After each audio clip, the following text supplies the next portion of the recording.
firstly, welcome. Thank you for the time. Thank you for the honor of you visiting us. Huge fan of your rock star, you're a huge fan of your rock star cult following, because you are a very different Guruji, because people look up to you, especially the youth. The youngsters look up to you, and they really take a lot of pride in supporting all the causes you champion. So, but let me quickly introduce you to my state, sir, Telangana. Telangana, as you know, is the youngest state in India. In fact, it was formed almost 8 years ago in 2014, June 2nd. And the subject that is close to your heart is also very close to our Honorable Chief Minister's heart. In fact, he is a very passionate environmentalist. And he's somebody who really takes a lot of pride in all the causes that you espouse, in fact. I don't think you've had a chance to interact with him directly, but he does talk quite a bit about you and your kind of work that you do. So one of the things we have done, which we take a lot of pride, is a program called Haritaharam. Now, Haritaharam is the third largest effort in human history, where government of Telangana has taken it upon itself to plant nearly 230 crore saplings, almost 2.3 billion saplings. And so what we've also done to ensure the survival, because plantation by itself is not enough, planting by itself is not enough. So in our municipal and Panchayati Raj Acts, the two legislations that we brought in, we've earmarked about 10% of the budget of both villages and municipalities for green initiative. So it's called the green budget, 10%. The second thing we have done, sir, I think, which has brought in a lot of accountability, a lot of responsibility on the public representatives, is that if we do not ensure, if the concerned Sikh Panchayat Sarpanch or the local ward councillor does not ensure 85% of survival of the saplings that have been planted, he can be fired. His job can be removed from his job. He is an elected representative. Yes, but as per legislation, the elected representative has certain roles and responsibilities, and if he doesn't fulfill it, there is every reason why he should be removed. We wanted to ensure that this green initiative is taken seriously. As a result, sir, you would be very happy to learn that Forest Survey of India, they have recently issued a report, and 7.7% increase in Telangana's green cover. It has not happened. Fantastic. So it has not happened in the past, and we are very proud of it. That's the first thing, sir. The second thing I'll tell you, sir, which again could be of interest to you, I'm sure it is of interest to you. The Telangana is a land of lakes and tanks. In fact, we are a very undulating state in terms of topography. So, sir, we have 46,000 lakes and tanks. Our Honorable Chief Minister, because of the way it is, Telangana's land is in the topography is, the rivers two lifelines, River Krishna and Godavari. They flow at a much lower level than the land terrain. Now, what has happened is, of course, we have conceptualized and built large lift irrigation projects, including the world's largest lift irrigation project called Kaleshwaram, which has been completed in Telangana in a matter of 4 years, which is a record of sorts. But most importantly, when we go to Minnesota, they tell you very proudly that they're a land of 10,000 lakes. So, but we are a state which has got 46,000 tanks and lakes. So, our Honorable Chief Minister launched a program called as Mission Kakatiya, because during the Kakatiya kings, they had actually, that's when it was done. Yes, they had actually built a lot of tanks and lakes. So, under this program, we've revived, strengthened, and rejuvenated nearly 50% of the tanks, spending almost 22,000 crores rupees. Now, what this has done is, in a district like mine, for example, Sirsila, which is where I represent from, groundwater has come up by about 6 meters. And as a result, this water conservation effort of Telangana government has become a lesson for the IAS trainees in Lal Bahadur Shastri Academy in Mussoorie. The water conservation in my district has become a interesting concept for them to learn, understand, and study. So, sir, we've done some things. Of course, there's a lot to be done. We've been also consciously trying to improve the soil health. In fact, our Chief Minister talks about soil health cards and how we need to reduce the usage of fertilizers and pesticides and ensure that soil is conserved and preserved. And more importantly, he also talks about intercropping and ensuring that we actually give soil room enough to breathe. So these are broadly some things I wanted to mention, but I would love to hear from you on your efforts for the last 30 years. Thank you once again. That's wonderful to hear, particularly the tree plantations, and similar efforts have been done in Tamil Nadu, just privately, not even involving the governments actually. because we unleashed a large people's movement in Tamil Nadu where millions of people participated. And today, according to the Tamil Nadu Gazette, the green cover has gone up by 7.2%. According to the Google Maps, it's gone up by 11.6%. So, but this is the important thing about this is on private lands. This is not on government lands. Essentially in farmlands, where we brought in what is called as tree-based agriculture in the last 27 years. Initially, we used to call it agroforestry, but then it fell under the forest department and we came under so many limitations. So we just had to rename it to fall under agriculture. And now we have tree-based agriculture and it's going very well. And we're doing this in the Kaveri Basin. It is 83,000 square kilometers of land, 5.2 million farmers, both between Tamil Nadu, Karnataka and Puducherry. So here we are envisioning to plant 2.42 billion trees, but all on farmland. And we have evolved this method of how a farmer can grow his regular crops with trees in between, which will become an extra income and becomes the source of soil regeneration. That you use the soil, you use the tree foliage to enhance the soil quality.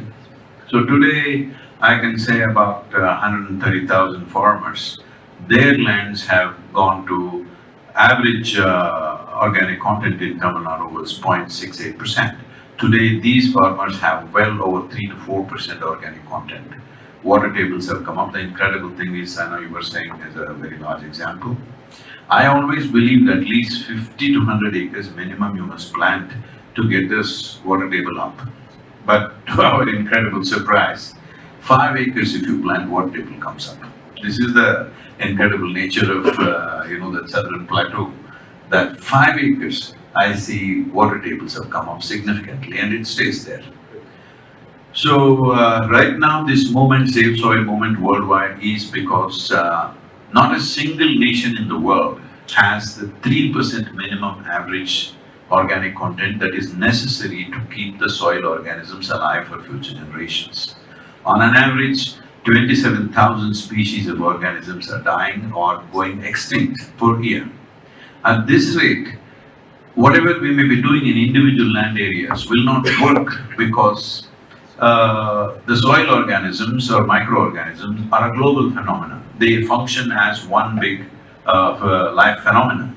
So without the support of all around, just one place we are doing it well, it is good, but still it doesn't really work like that. It doesn't really solve the problem for future generations. And anyway, one part of the world is far more fertile than the rest of the world. Whoever has the big guns on that day, they will come and take it anyway.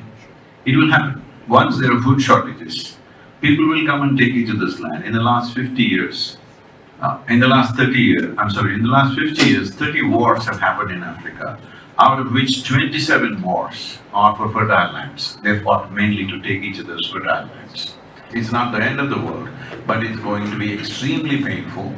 And because of this 27,000 species lost per year, right now if you attempt regenerating the soil on the planet with the right kind of policies across the world, in 10 to 15 years' time, we can make a significant turnaround. But if you allow this to go beyond 30 to 40 years, after that, if we try to regenerate, it is said it will take 150 to 200 years. So this will be an incredibly painful phase for humanity, and nearly a quarter or a third of the population may die because of these things. More than that, the chaos that will happen when there are food shortages, civilizations will collapse. They're expecting dozens of civil wars by 2035.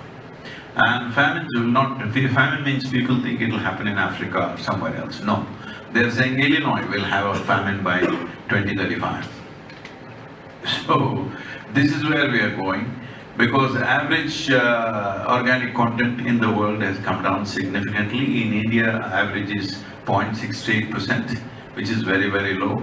This is one of the most fertile lands. Godavari, Kaveri, Ganga has yielded, it has bred a whole civilizations. But today we have brought it to this place. So what we are striving for is that everywhere in the world, as there are urban laws in a city, see, if you have 10,000 square feet of land here, You cannot build a 10,000 square feet building. There is some law, 7,000 you have to build and leave some space. But if you have 100 acres of land, you can plow every inch of the land. If you want, you can turn it into a desert in the next 10, 20 years' time. There is no law. So we are trying to bring a law, incentive-based law, that if you own agricultural land, it's your responsibility to have minimum of 3% organic content. So for this, initially, it takes incentives. Then once they reach that 3%, there is a carbon sequestration that's happening because of that, so we must crack the carbon market. The next thing is, suppose, let's say a fruit or a vegetable, let's say an apple. This comes from 1% organic content, means what micronutrients it has. 3% means what it has. Everybody knows this, there is enough science about it. So with that much extra micronutrients, what are the health benefits you get?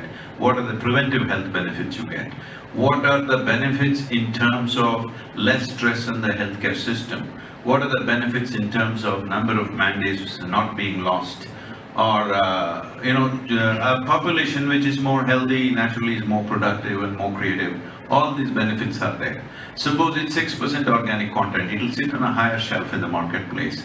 So the farmer should get 3 levels of incentives. One directly from the administrations, next from the carbon market, next from the marketplace. If we don't do this now and enhance farmers' income, because we have made some kind of a survey in the country where right now 62% of the population is in farming. Not even 2% of the farmers want their children to become farmers. This is one thing is the lack of income. It's not lucrative enough to stay there. Another thing is this compulsory education. Boys and girls who don't go on the field early on, after 18, they don't even have a physique to go and survive on the land, to do something hard work on the land is not possible because they have spent 18 years in school, or till they're 18, they're in school. So this needs to be looked at also. But the most important thing is a farmer should earn as much as a doctor, engineer, lawyer, whatever drives people into the urban centers. They must earn at least that much. Only then we will have farmers in the next 30 years. Otherwise, we will be in a serious peril of not having enough people who know how to farm. My experience of things is, even people who have done MSc in agriculture cannot grow a single crop. Farmer has an intrinsic knowledge about how to do this, which we are ignoring as not valuable, but we will know the value when there are food shortages. So this is, I'm doing a 100-day journey from London to Kaveri, which is about 30,000 kilometers. I've already completed 25 nations. I'm in Dubai right now. Tonight I'm going back and continuing the journey. So going to Muscat, and from there I'm taking, along with my motorcycle, taking a small boat to Gujarat, and from there I'm riding all the way. I will be coming to Hyderabad. We look forward to your We'll welcome you, of course. I will give you a policy document. Please examine that before that. This is a simple guideline document that farmers should benefit, and it should be incentivized in such a way that he will naturally want to raise the organic content. You mentioned reduction of fertilizer and pesticide. See, these are issues, but if you attempt it that way, right now I've spoken to the European Common Agricultural Policy people. See, they are talking about a very complex approach. It is very well thought out, well intentioned. I admire that. But what we need to understand is, when it comes to implementation, you will not have scientists or academics implementing it. It's the farmer who implements it. It has to be simply one point, easy to implement policy. If you have 10 things to address, for example, people are saying reduce fertilizer. I've been in agriculture myself. See, if that is your field, this is my field. How much fertilizer your land demands, how much mine demands is not the same. Not always the same, I'm saying. So if you say 50% right now, you may still be able to manage crops. I may not be able to manage. Then what will I do? I will get spurious stuff from somewhere and start using it, which will be far more damaging and absolutely no control.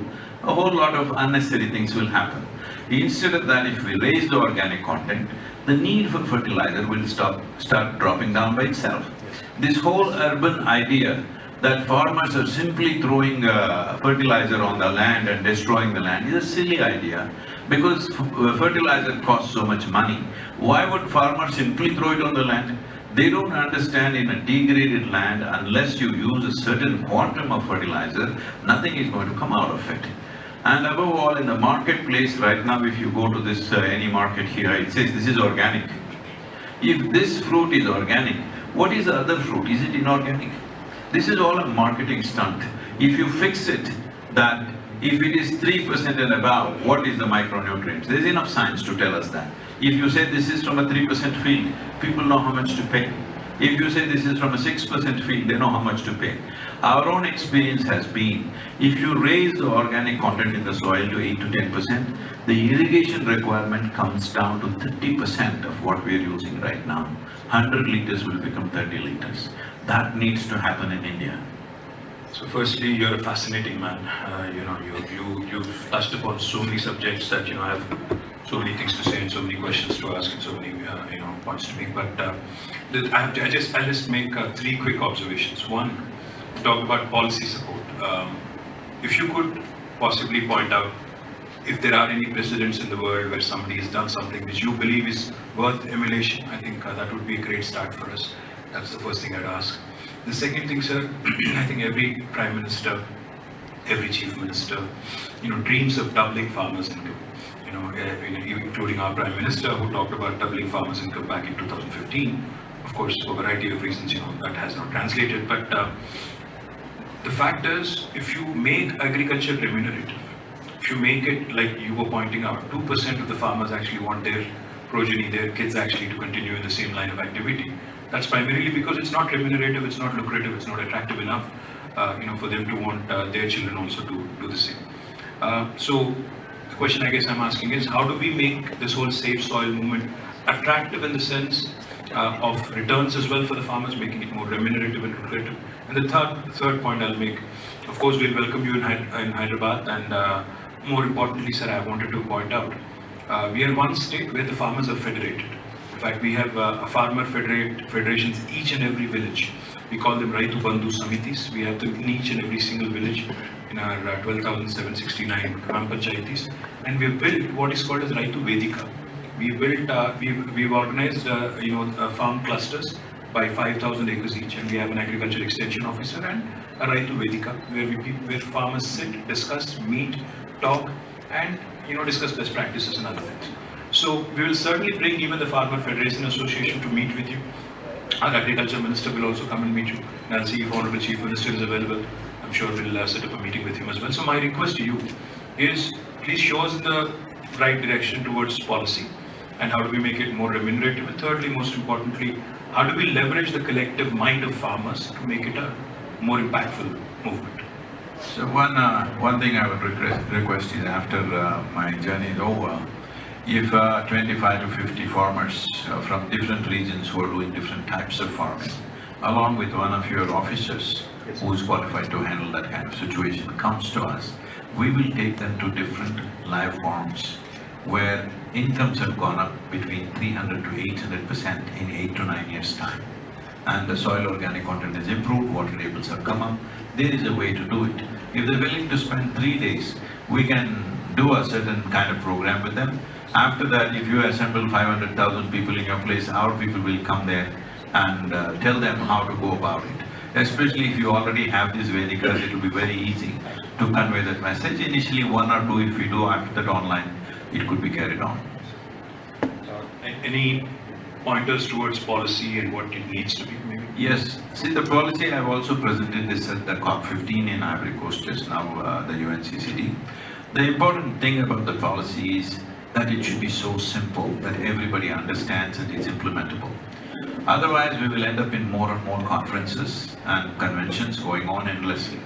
Of all the UN conventions that have been held in the last few decades, the only UN convention which has brought conclusive results is the Montreal Protocol, which was about the ozone layer. Because we decided it is a single point agenda, we could turn this around. Right now, soil is in that condition. We must separate soil from all other aspects and handle it as an emergency aspect. On a really war footing, we need to handle this. Because right now, if you entangle this with fertilizer, pesticide usage, this and that, see, all these are businesses which have been built over decades. You're not going to close it down tomorrow morning, and it's not good to do that. Because today, if there is no pesticide or fertilizer in the world, our food production could come down to 25% of what it is, and it will be the worst disaster. So just urban populations, activists coming out on the street and shouting, close this down, close that down, is not the thing. No business needs to be beaten down. Businesses need to be transformed. For transformation, incentives and time is required. So we can work towards that. There is enough technology today, we can work towards transformation of these businesses. But nobody should continuously talk against them. Once you talk against them, it's their survival and they will start doing their own things. It's an unnecessary reality. One thing all of us must understand is, whether we like it or we don't like it, all of us have been partners in this destruction. All of us should become partners in the solution. That's the only way forward. Thank you so much. It's been a pleasure, privilege, honor. Thank you, sir, and I will welcome you. We look forward to working with the Telangana government. Absolutely.